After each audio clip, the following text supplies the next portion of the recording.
नमस्कार, मी डॉक्टर चंद्रशेखर हेळंगे। आज आपण चर्चा करणार आहोत तो आजार म्हणजे जुनाट डोकेदुखी किंवा क्रोनिक टेन्शन हेडेक आपण असं म्हणू शकतो। तर डोकेदुखी म्हटलं तर वेगळे कारणे याला असू शकतात। ॲज अ सायकियाट्रिस्ट मी तुम्हाला टेन्शन हेडेक बद्दल सांगू इच्छितो। पेशंटमध्ये काही वेळा डोकं दुखणं ही जी कंप्लेंट असते ती बऱ्याच दिवसापासून बऱ्याच वर्षापासून असते। डोकं कुठं दुखतं तर पेशंट म्हणतो की एकाच ठिकाणी दुखतं किंवा एकाच भागामध्ये किंवा संपूर्ण डोकं दुखतं असं म्हणतो। हे डोकं दुखणं एपिसोडिक आहे का कंटिन्युअस आहे, म्हणजे कधी कधी दुखतं का कंटिन्युअस दिवसभर दुखतं, हा आपण प्रश्न विचारला पाहिजे। काही पेशंटमध्ये असं सांगतात की मला डोकं दुखल्यानंतर मळमळतं किंवा उलटी होते असं म्हणतात। काही पेशंट म्हणतात की डोकं दुखण्याच्या अगोदर मला मळमळतं किंवा उलटी होते किंवा ऑरा म्हणतो आम्ही, की काही पेशंटला लक्षात येतं की डोळ्यासमोर काहीतरी अंधुक दिसायला लागतं, डोळे जड व्हायला लागतात, डोकं काहीतरी सुंद व्हायला लागतं, तर याला ऑरा म्हणतात। तर काही पेशंटमध्ये डोकं दुखायच्या अगोदर ही लक्षणं दिसतात। काही पेशंटमध्ये हे जे डोकं दुखणं आहे हे 5 मिनिटं, 10 मिनिटं, 30 मिनिटं, 40 मिनिटासाठी राहतं आणि ते आपोआप निघून जातं।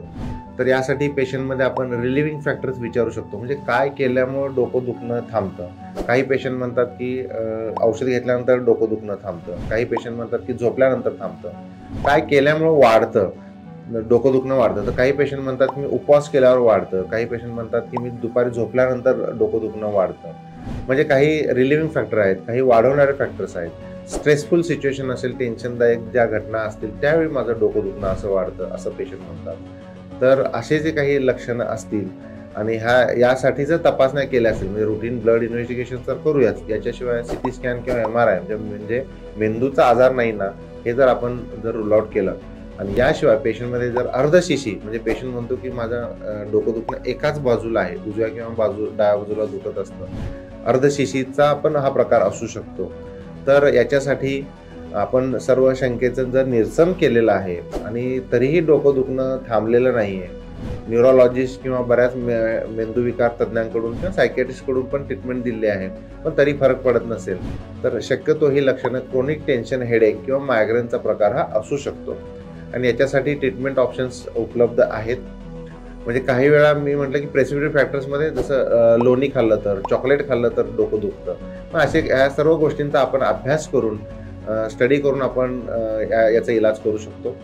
औषधोपचार उपलब्ध आहेत, म्हणजे असलेली जी लक्षणं ती घालवू शकतो। होऊ नये म्हणून आपण प्रोफिलॅक्टिक पण डोकंदुखीसाठी औषधोपचार उपलब्ध आहेत, वेगवेगळे टेक्निक्स उपलब्ध आहेत। तर याच्यातून आपण नक्कीच बाहेर पडू शकतो वेळीच इलाज केला तर। पुन्हा आपण भेटूया नवीन आजाराबद्दल माहिती घेण्यासाठी। तोपर्यंत नमस्कार।